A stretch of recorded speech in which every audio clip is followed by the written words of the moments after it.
Salam değerli izleyiciler, 17 May 2025-ci il xəbər verildiyi kimi mayın 12-sində 2007-ci il təvəllüdlü Elgün İbrahimovun Gəncə şəhərində müalicə aldığı xəstəxanada ölməsi faktı ilə bağlı şəhər prokurorluğunda cinayət işi başlanıb və intensiv ibtidai istintaq tədbirləri aparılır.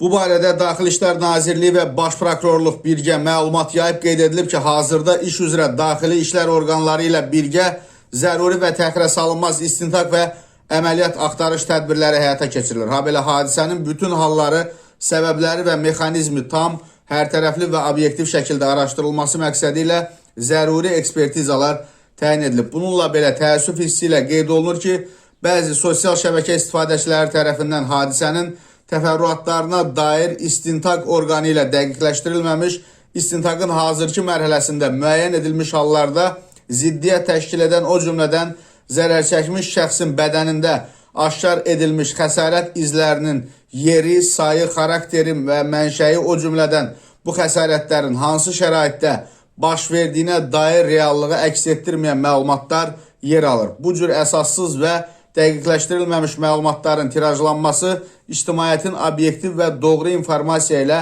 təmin olunmasına xələl gətirməklə yanaşı ictimaiyyətdə süni ajiotaja səbəb olur. Bildirilir ki, qeyd olunan cinayət işi üzrə hadisə yerinin baxışı və əldə olunan ilkin sübutlar əsasında bütün mümkün versiyalar, o cümlədən intihar, ehtiyatsızlıqdan ölümə səbəb olma, habelə şəxsin yıxılması və ya ona ağır bədən xəsarəti yetirilməsi nəticəsində ölümün baş verməsi yoxlanılır.